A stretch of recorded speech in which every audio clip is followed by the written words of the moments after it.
Today we're going to take a look at the RayNeo Air 2. These are a pair of wearable glasses that allow us to actually have a very unique experience because we're able to make a display fit inside of a pair of glasses and of course take it with us whenever we want to go and enjoy our content from our devices, from our gaming systems, but not only that, even our PCs. I've edited videos using these glasses connected to my MacBook. So in this video we're going to review the brand new RayNeo Air 2s and of course share with you guys all the unique features that make them so special. This is TK, let's check them out.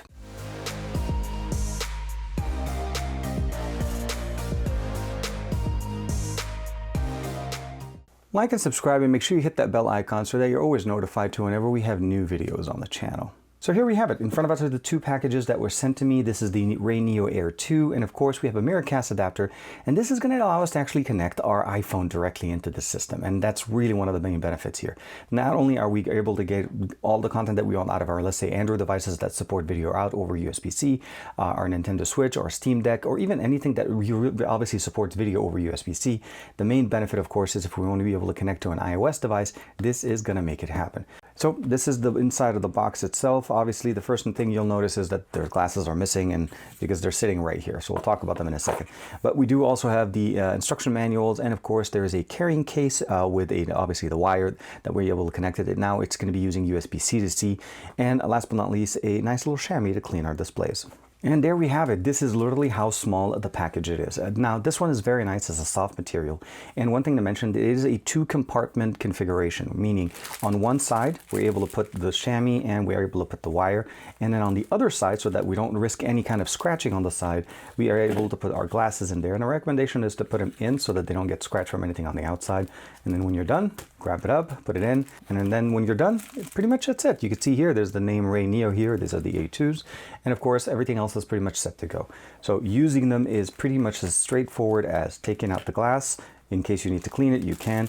And of course, taking out the cable, and you're ready pretty much in like not even 10 seconds. Unwind. There is a 3-foot cable that's included in here. This is a rated video cable. And one of them is angled to be a little bit more on the angle side here. And you can see that there's a little bit of a logo of glasses.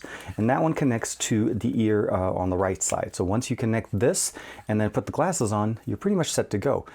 Now, the glasses themselves look very, very nice. You'll notice that almost all of the optics, all of the configurations and processing power is going to be housed directly in the top part of this. The two displays, the micro OLED panel displays that we're talking about, are present in here, and they're actually positioned at the top facing down, mirroring off the front panels or the front mirrors in here. And that's how we're able to get the display, or that's how we're able to see the display. There's a nice little nose bridge configuration here, and the front visors, although see-through, are non-removable. This is something different than what we've seen before. On the right side, we obviously have RayNeo. On the left side, let's go and turn this on. There's a barcode, obviously serial number on this unit, and then of course RayNeo again. On the bottom, we have two configurations, a brightness dongle and of course a volume rocker. And those two little openings that you have in there are the speakers that are going to basically be positioned ever so nicely right above your ears, and they will basically push the audio straight in. So if you're using these to watch content, movies or so on, you're not going to be disappointed because the audio is pretty much straightforward. Now, of course, you can still complement them with maybe a pair of Bluetooth buds connected to your source, but I'm saying is for more of a just general usage, this is definitely going to work. And this is also supporting the new whisper mode that allows us to actually play the audio at a little bit less of a volume, making it a little bit more personal. Since this is open, obviously anybody sitting next to you, if you're listening to them at a high volume without whisper mode, they can definitely hear what you're listening to.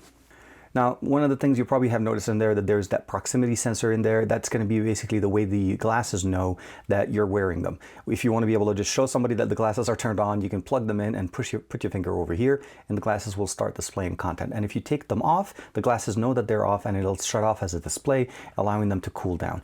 One thing I will say over the usage that I've been able to use this, as I'm showing you guys some of those samples right now, I used it directly with my PC. This is with my Mac. I was editing content from it, and that's one of the really nice things in there. The ability of having that preview panel from my content directly playing on the glasses allows me to actually be able to use the glasses and the display at the same time.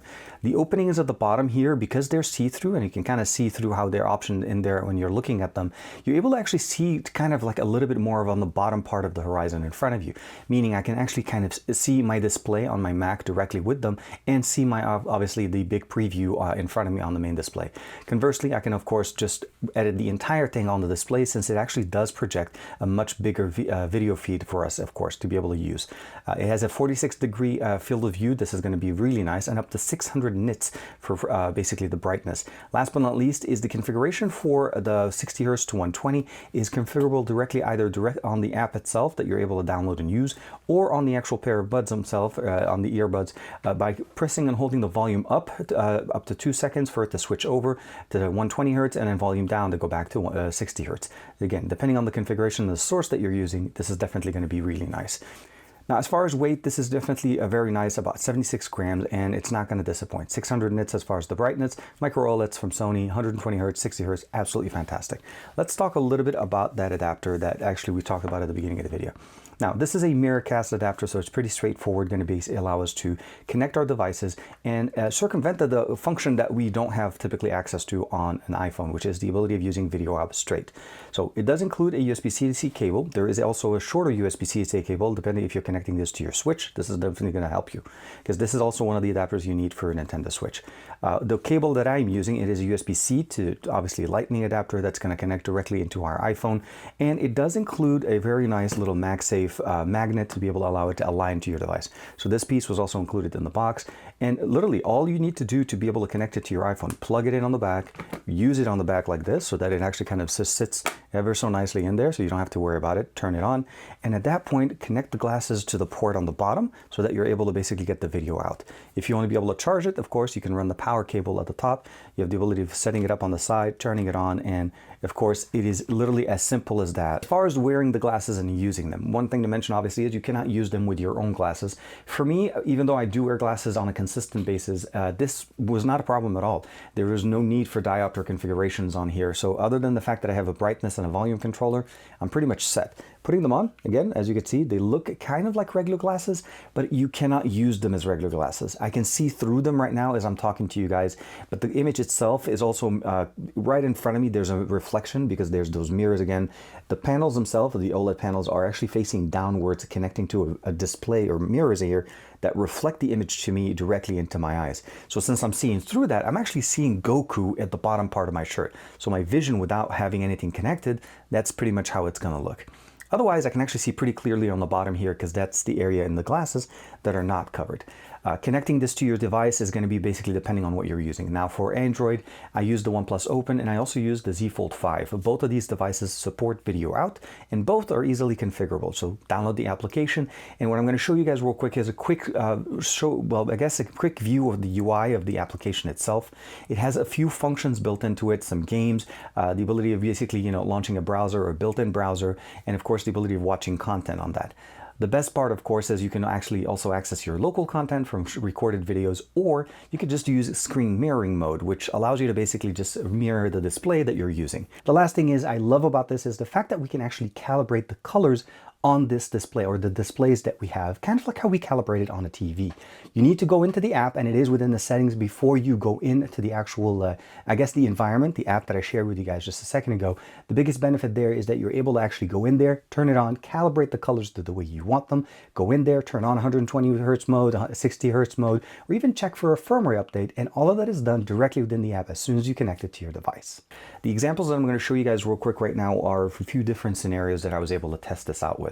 First and foremost, obviously, is connecting it to our Mac. That was my biggest benefit here, because I've used other solutions in the past and this didn't actually disappoint. The field of view is pretty nice. I will say that maybe you want to adjust the nose bridges a little bit so that you're able to see the entire display. Initially, when I first put them on, there was a little bit of a distance. But once I did that, it was pretty much a straightforward experience. I can do either screen mirroring, meaning I can see the exact display from my PC and a bigger display, of course, in front of me. Or I also was able to do it in a slightly different configuration where I was allowing the preview panel, meaning a full screen preview of the video going through the timeline, to play on my glasses, and because I was able to see on the bottom part of my glasses, let basically the timeline edit still run on the PC. Depending on your personal preference, it's going to work great. The next one we're talking about, of course, is using it on the Steam Deck. This is a portable gaming device. You're able to use it on your Nintendo Switch. The adapter does actually work with that. That was one of the really nice benefits there. And with the Steam Deck, it was pretty much a straightforward experience. The moment I plug the displays in, the main display of the Steam Deck turns off, and then it becomes more of a controller experience. So you save battery power from running the main display on the unit, and of course, still use it by just playing games. And I think the biggest adjustment you probably need to remember is not to look down to be able to play. This is again very much of a heads-up display, but your head doesn't need to move to see things around. Now when it comes down to gaming, again, 120 Hz refresh rate, 60 Hz refresh rate, depending on the games that you're playing with, it's not going to disappoint. And of course, there's an accessory made specifically for the Nintendo Switch. It's called the Joy Dock, that not only powers the actual Switch, but it provides it the hub, or basically the dock functionality that we typically use to connect it to a display, and of course powers it at the same time. So you can be more mobile, go outside, play in the backyard, in the car, and never have to worry about missing out on that experience. The Switch is definitely one of the more fantastic devices, or portable devices, to take out with us, but it becomes even more functional when we're able to be outdoors, enjoy with it, and of course get that large display that we get with the RayNeos. Now the next thing is, of course, my favorite way of interacting with these is because when I'm traveling, I'm trying to go in a very light experience, and especially when you're on a plane and you're traveling to different countries, the biggest thing I'll probably say is this: being in a small area where you pretty much have access to your smartphone and maybe something else, let's say a pair of buds, this fits that environment very nicely. If you're in a car, or if you're on a long trip on a flight, this is going to work perfectly for you. You put the glasses on, you connect the wire on the back, as I'm showing you guys right there, and I was actually using it to demonstrate that I'm able to watch content like a full video. And what I love about it is it actually follows the aspect ratio of the display. I opened up the foldable device and I was able to look at the video. The aspect ratio on the display, because I was using screen mirroring, followed it. So the best experience would probably is to watch a movie directly on your display on the main 16:9 aspect ratio. And that will give you the biggest field of view, and if you punch in a little bit in Netflix, it fills it in. The one thing I will say though, your display on your phone will be turned on and the content will be displaying there. So although this is giving you a better way of enjoying it, the content is still playing there. So just be mindful of, obviously, if there's any reason why you don't want anybody else to see what you're watching, just make sure that the information in there, or maybe put the display facing down. Otherwise, as long as the battery on your device will last, this is going to work really good. And again, I tested it out with both the Z Fold 5 and the OnePlus Open, not a problem at all. Devices that don't support video out, unfortunately, this is going to be a little bit limiting there for you guys. But at the end of the day, what are we getting here, and what is the main purpose, obviously, is, well, compatibility with more devices than some of the other options on the market. And that's where the Miracast functionality comes in. Attaching this to my iPhone was absolutely the easiest thing. Connected it provides power to the actual unit itself. There's the little MagSafe option on the back. And once you have that configuration set up, literally is as easy as turning on the iPhone, unlocking the display, plugging it in, and starting to enjoy the content off of your device. It is running a screen mirroring mode, and it ran really nicely for me, guys, as I'll show you guys with that quick demo. And at the end of the day, it makes it very simple. You just need to remember though, with the iPhone or with the Nintendo Switch, you do need to have that adapter, as it needs the hub for it to actually process some of the content that we'd be able to use. I will say that if you are using one of the newer iPhones, obviously the USB-C supporting iPhones, you're not going to have to worry about using any adapter. The main benefit here, of course, is just plug it in directly into the USB-C. The new ones support video out, plug, and then of course connect it directly to your glasses, and you're going to be able to enjoy that display. We have the ability of controlling the volume, the brightness of the display. We have a very nice air cushion nose pads that allow us to actually have a comfortable experience, and a proximity sensor that allows us to basically turn on and turn off the displays whenever we have the glasses on. Configuring the glasses is really simple. There's a few things that we're able to do between the air cushions on the nose pads, and of course up to 3 different setups on each one of the arms on the glasses, allowing us to have up to 9 different positions for the lenses. And that not only allows us to get the better image, but also get a better fit of these glasses depending on our configuration between our ears and our nose. And you get that really up close image so you can enjoy the OLEDs on these beautiful glasses. Best way to enjoy movies on this and get the biggest virtual display that you're able to get out of this is to have a much more bigger distances between you and anything in the foreground. And if you have enough space for about maybe up to 6 meters or maybe about 20 feet in front of you, the display can actually simulate almost as big as 201-inch display.